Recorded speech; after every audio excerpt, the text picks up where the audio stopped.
Nadira's life seemed almost enviable from the outside. She had a loving husband, at least that's what everyone believed, a beautiful daughter named Olia, and a neat home on the quiet corner of their suburban neighborhood.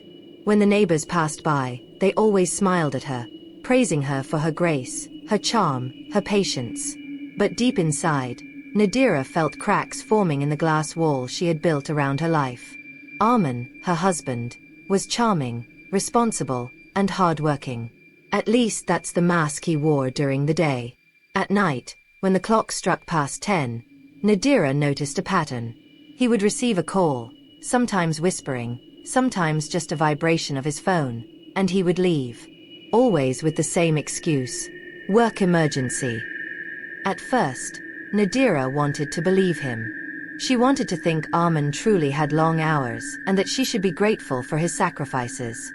But the way he avoided her gaze whenever she asked simple questions, the way he locked his phone even in the middle of dinner, and the faint perfume scent on his shirt that wasn't hers, it all painted a different story.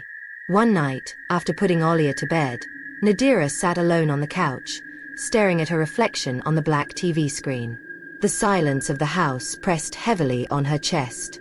And then, she heard it. A faint creak. It came from outside the window.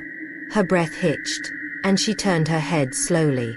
In the dim glow of the porch light, she thought she saw a shadow, long, bent, and oddly still. She rushed to the window, but by the time she looked again, nothing was there. Her phone buzzed. A message from an unknown number lit up the screen. "Don't trust him." Her heart pounded. Who would send that? And how could they know what was happening in her life? The next day, she met her new neighbor, Ferris. He was young, polite, with a calm smile that almost seemed too gentle for the cruel world. He had just moved into the house across the street. While helping Nadira carry groceries, he said something that froze her. "Sometimes what looks perfect from the outside hides the deepest rot," he whispered, his eyes darkening.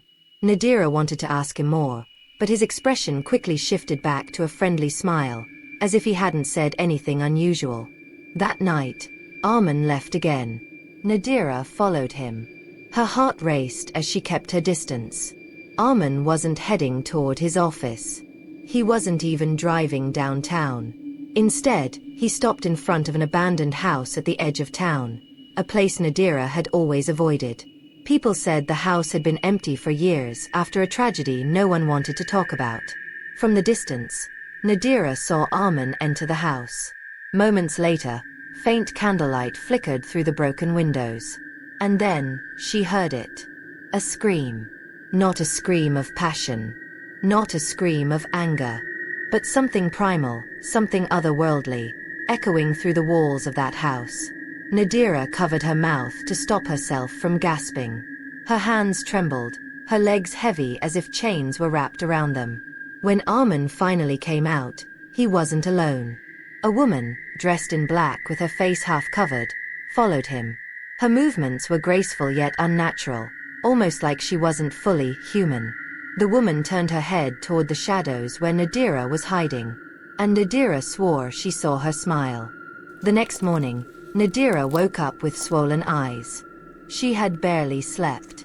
Her mind replayed every detail of last night. Armin entering that abandoned house, the eerie candlelight, the scream, and that mysterious woman in black. She wanted to believe it was a nightmare. But the lingering perfume on Armin's shirt when he returned home around 3 a.m. told her otherwise. "Why are you up so early?"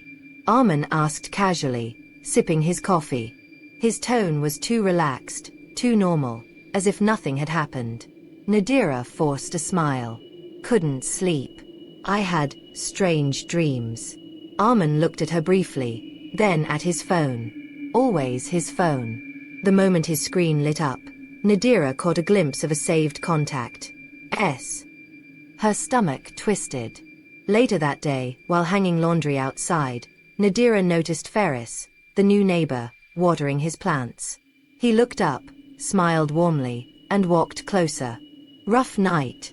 he asked, his voice calm but probing. Nadira hesitated. "What makes you say that?" "Because your husband didn't come home until late," he replied casually, as if he'd been watching. And because you're carrying a storm in your eyes. Her throat tightened. You don't know anything about me. Ferris tilted his head slightly. His expression unreadable. Maybe I don't. But I know about that house. The one at the edge of town. Nadira froze. Her hands trembled around the wet fabric she was holding. What? What do you know? Ferris glanced around, lowering his voice. You shouldn't go near it. People say it's cursed. Years ago, a woman named Salsabila lived there. Beautiful, mysterious. Men in the town were drawn to her like moths to flame. But she died tragically. Some say murdered, some say betrayed. Since then, the house has been a place where secrets don't stay buried. The name echoed in Nadira's mind. Could that be the woman Armin was meeting? You're scaring me, Nadira whispered. Ferris leaned closer, his voice firm. Good. You should be scared. Especially if your husband has anything to do with her. Before Nadira could respond, Olia's laughter rang from the backyard. Her daughter was playing with a ball, chasing it toward the street. Nadira rushed to grab her before she wandered too far. When she turned back, Ferris was already gone, disappeared into his house without another word. That night, Nadira decided to test Armin. Armin, she said softly after dinner, let's go out this weekend. Just us. Dinner, maybe a movie. Like before. Armin smiled faintly but shook his head. I can't. Work's been crazy. The excuse again. Always the excuse. Nadira felt her chest tighten with frustration and despair. After Armin left that night, Nadira did something reckless. She called the number that had texted her before, the one that warned her not to trust him. The line rang once, twice. Then, a soft female voice answered. You shouldn't have called me. Nadira's breath caught. Who are you? Why are you sending me messages? I'm the one who knows the truth, the woman replied. Your husband isn't who you think he is. That house, it's not just a place he visits. It's where he belongs. Nadira's pulse quickened. Belongs? What do you mean? Silence. And then, faintly, she thought she heard the sound of chanting. Whispered words in a language she didn't recognize. Stop digging, Nadira, the voice warned. Or you'll end up like me. The call ended. Nadira's hands shook violently. She wanted to scream, to cry, to run. Instead, she sat frozen, staring at the dark corners of her living room. And then, she saw it. A shadow on the wall, stretching unnaturally long. It wasn't hers. It wasn't Olia's.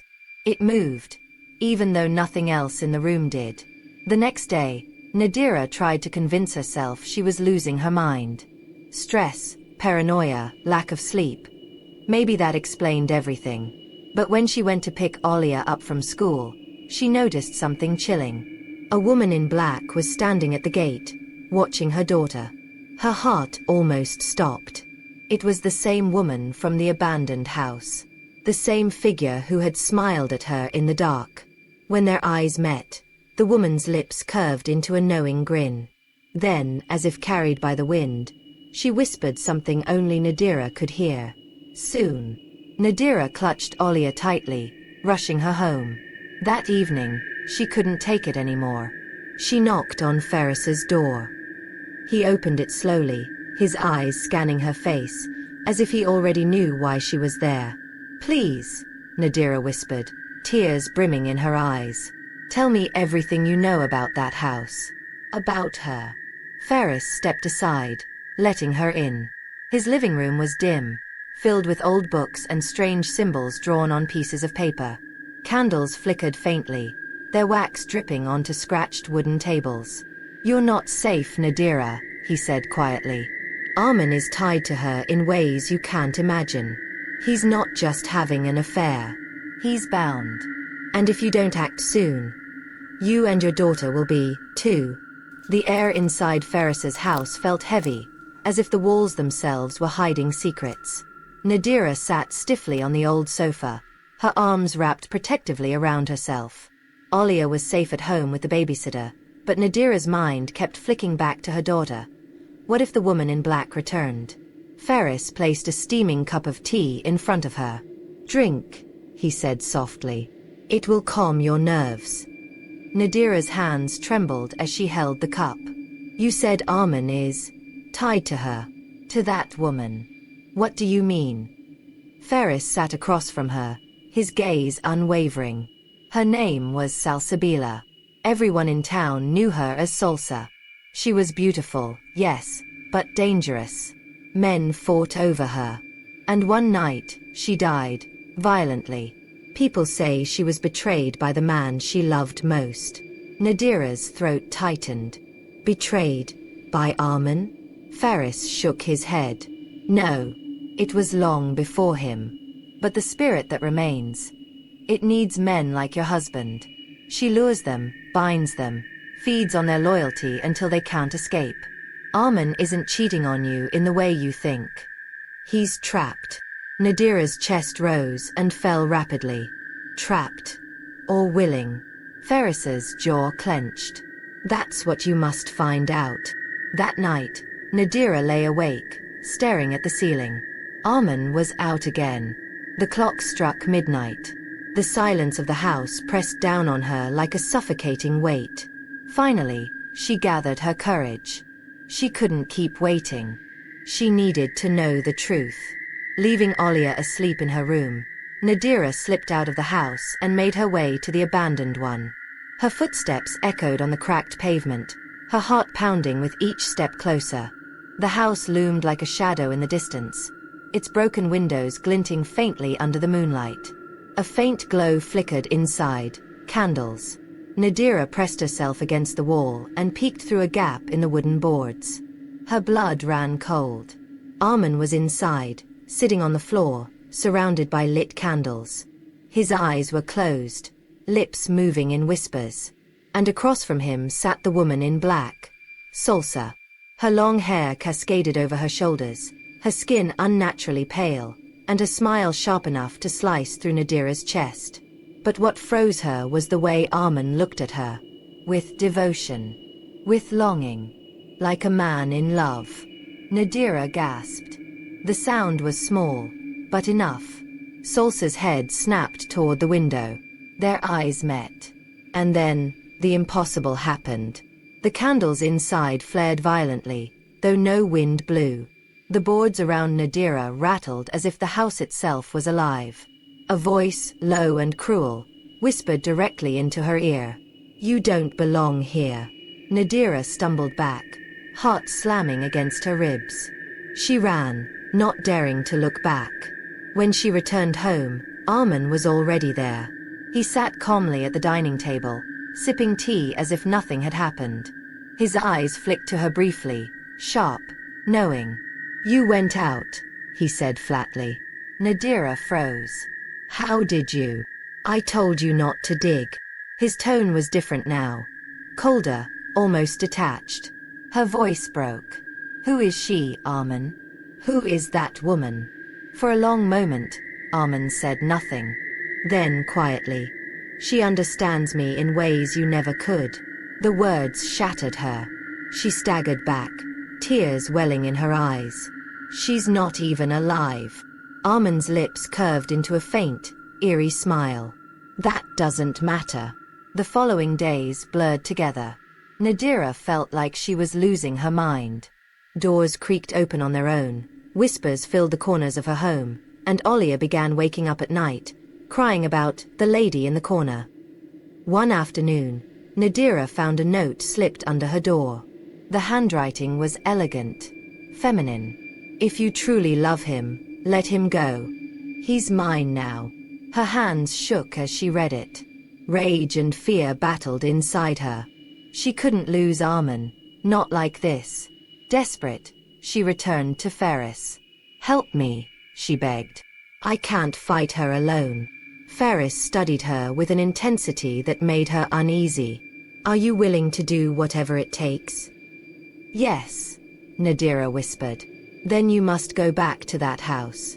Not to confront her, but to uncover the truth." Spirits like hers cling to lies. If you find out what really happened to her, you may weaken her hold on him. Nadira swallowed hard. And if I can't?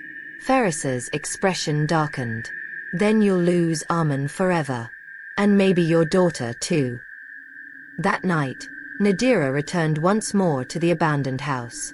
This time, she entered. The air inside was suffocating, thick with the smell of candle wax and rot. Shadows danced along the cracked walls. She walked carefully, her phone light cutting through the darkness. She found a room at the back, its floor covered in old newspapers, photographs, and letters. She picked one up, her breath catching. It was a love letter, written by Salsa, addressed to someone she called my beloved. The handwriting was eerily similar to the note Nadira had received earlier. Her hands trembled as she read, "If you ever betray me, I will never let you go. Even in death, I will return." Nadira dropped the paper, her chest tightening. This wasn't just jealousy. This was vengeance beyond the grave. Suddenly, she heard footsteps behind her. Slow, deliberate. She turned. And there she was, Salsa. Her eyes glowed faintly, her smile stretching unnaturally wide. "You shouldn't be here, Nadira." Her voice dripped like poison. "He's mine." Nadira's voice cracked. "He's my husband." Salsa tilted her head. "Not anymore." He made his choice. The walls groaned, the floorboards creaked, and the candles in the room flared with unnatural fire. Nadira clutched her chest, suffocating under the weight of her own fear. And then, from the corner of her eye, she saw something. Another shadow. A man's shadow. But it wasn't Armin. It was someone else. The shadow leaned close to Salsa, whispering words Nadira couldn't hear. Salsa's smile faltered for the first time. Her eyes narrowed in fury. Nadira realized something vital in that moment. Salsa wasn't only bound to Armin. She was bound to a betrayal that had never been resolved. The truth was still hidden. And if Nadira wanted to save her husband, she'd have to uncover it. Nadira couldn't sleep that night. The image of Salsa standing before her, smiling, taunting, claiming Armin, was etched into her mind like a burn that wouldn't heal. But what haunted her most wasn't the ghost's beauty or her cruelty. It was the shadow. That male shadow leaning close to Salsa, whispering words that made her furious. That shadow wasn't Armin. It was someone else. Someone from Salsa's past. And Nadira knew instinctively, that man was the key. The next morning, Nadira found Armin in the kitchen, eating breakfast as if nothing had happened. His shirt was neatly pressed, his hair damp from a shower, and yet, his eyes were distant. "Where were you last night?" he asked suddenly, without looking at her. Nadira's heart jumped. "I was with Olia, putting her to bed." Armin's spoon clinked against his bowl. Slowly, he looked up at her. His gaze was sharp, suspicious, almost predatory. "She told me you were in the house." Nadira's stomach dropped. "She spoke to you?" Armin's lips curved into a faint smile. "She tells me everything." Nadira's breath caught. "Armin, listen to yourself. You're talking about her like she's your wife." His smile faltered, replaced by something darker. "Maybe she should have been." Nadira's world tilted. She gripped the counter, struggling to breathe. "What about me? What about our daughter?" For a moment, something flickered in his eyes. Pain. Guilt. But it vanished quickly, drowned by the shadow of Salsa's influence. "You don't understand," he whispered. "Salsa, she needs me. She chose me." Nadira's tears blurred her vision. "No. Armin. She trapped you. She's using you." But Armin only shook his head. "You'll see. One day you'll understand." And with that, he left for work, leaving Nadira crumbling in the silence of the kitchen. Desperate for answers, Nadira returned to Ferris. She found him sitting outside his workshop, repairing an old lantern. His eyes lifted when he saw her, and for the first time, she noticed the exhaustion etched deep in his face. "You've seen her, haven't you?" Ferris asked quietly. Nadira nodded. "She's beautiful. And terrifying. But Ferris, I saw something else. A man. A shadow." "Who was he?" Ferris set down the lantern, his hands tightening into fists. "That was the man who destroyed her. The one she loved, and the one who betrayed her."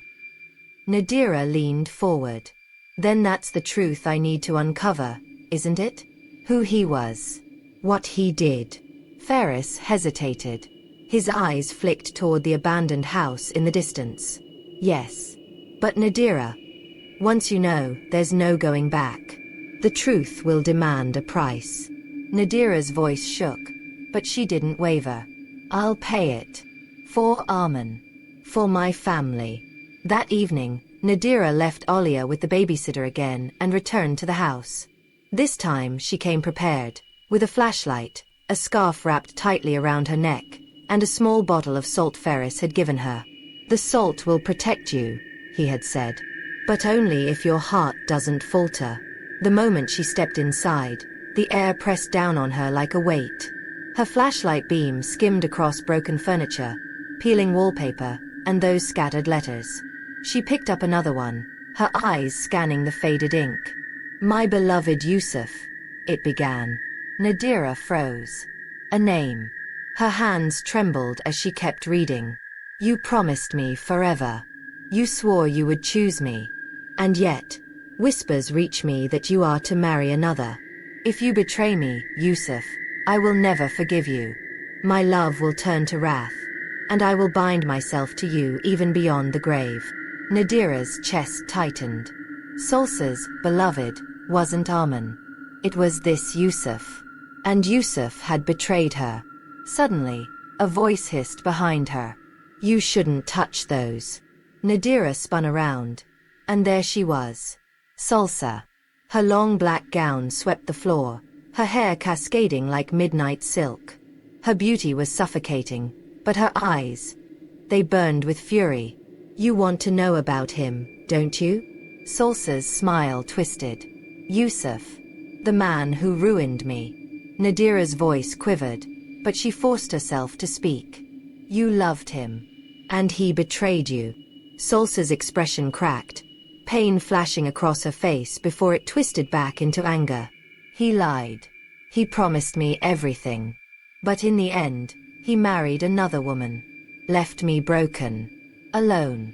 And when I tried to fight for him, they called me wicked.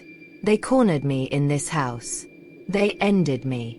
Her voice rose into a scream, shaking the walls. "And I swore I would never let any man betray me again." The candles around the room burst into flames. Nadira stumbled back, clutching the salt tightly. "You don't need Armin," Nadira shouted over the roar. "He isn't Yusuf. He never was." Salsa's laughter was sharp, chilling. "He carries Yusuf's soul. The same eyes, the same voice. Do you think I don't know? Fate returned him to me. And this time, he won't escape." Nadira's blood ran cold. Was that true? Could Armin really be the reincarnation of Yusuf? Or was it another of Salsa's lies?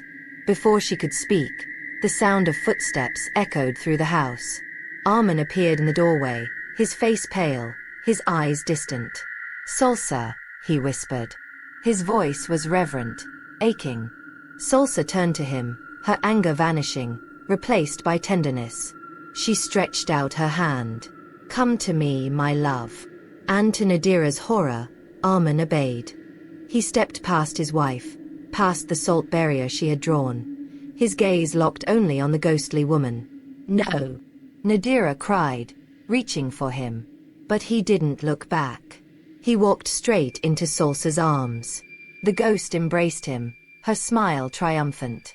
Shadows coiled around them like living chains, pulling him deeper into her grasp. Nadira screamed his name, but her voice was drowned out by Salsa's laughter. Back at home, Nadira sat on the floor of her daughter's room, clutching Olia tightly.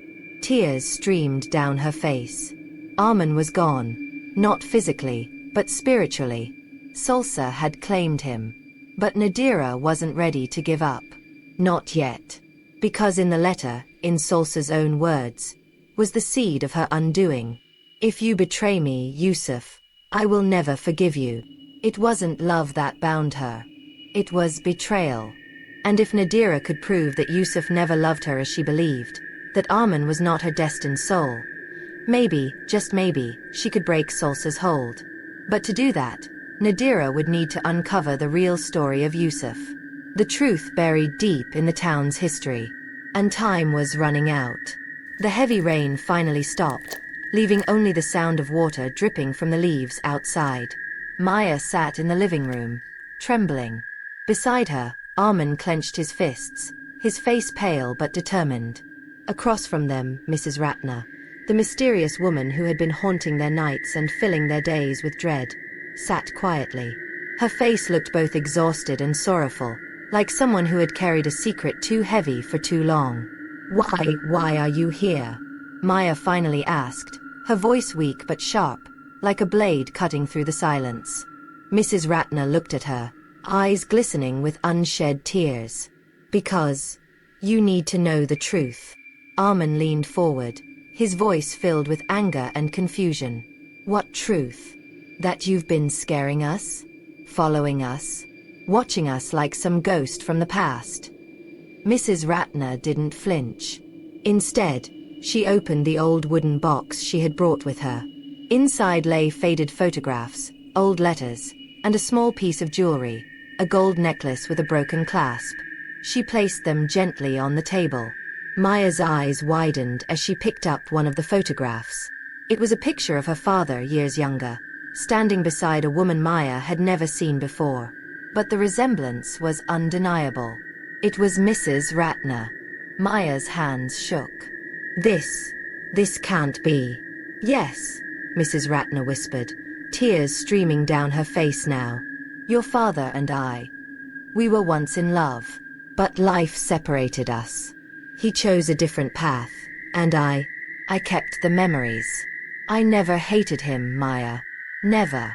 But when I saw you and your family move here, into the house across from mine, I couldn't stay away.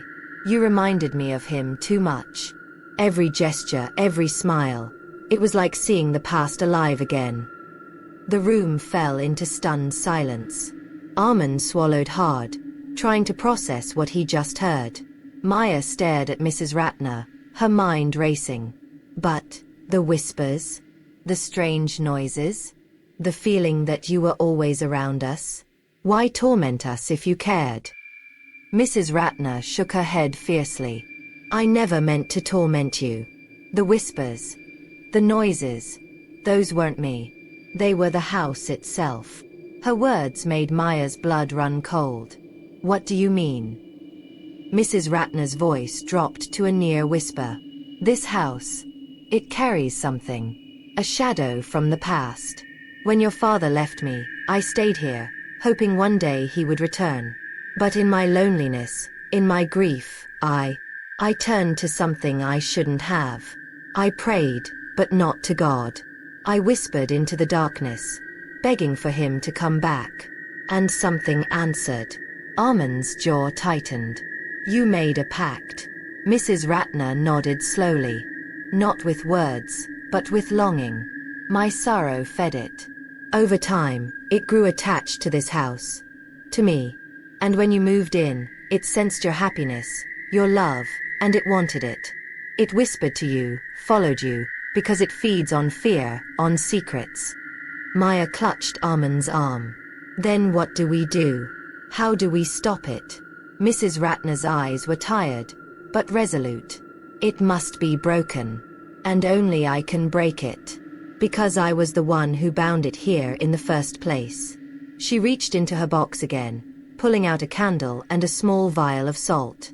She set them on the floor, arranging them with trembling hands. But it comes with a price. Once I release it, I will have nothing left to tie me here. My life will end. No. Maya cried, standing up, her voice breaking. There has to be another way. Mrs. Ratner gave her a sad, gentle smile. Child, my life has been nothing but waiting. Waiting for love that never returned. Waiting for peace that never came. But now I can choose. I can give you the safety I could never give myself. Let me do this. Let me protect you, as I wished someone had protected me. Tears streamed down Maya's face. Armin stood still, torn between gratitude and despair. The ritual began. The candle flickered, casting long shadows across the walls. Mrs. Ratner chanted softly, words in a language neither Maya nor Armin understood. The air grew heavy, and the room darkened unnaturally, as if night itself had descended upon them again. The whispers started, louder this time, angry, desperate. The walls shook, and the old house groaned as though alive. Maya clung to Armin, both of them terrified, but unable to look away. Mrs. Ratner's body trembled as she poured the salt in a circle, her voice rising with every word. The shadows on the walls twisted violently, like figures writhing in pain. Then, a scream, deafening, inhuman, echoed through the house. Maya covered her ears, her heart racing. Armin held her tightly, shielding her. And then, silence. The candle blew out. The air cleared. The heaviness was gone. When Maya opened her eyes, Mrs. Ratner lay motionless on the floor, a faint smile on her lips. Her face looked peaceful for the first time. Maya fell to her knees beside her, sobbing. Why did it have to end this way? Armin knelt beside her, placing a hand on her shoulder. Because sometimes, love is sacrifice. And maybe this was her way of making peace. They buried Mrs. Ratner quietly the next day, in the garden she had once tended with care. There was no grand ceremony, no crowd, just Maya, Armin, and the whisper of the wind. That night, Maya sat by the window, staring at the stars.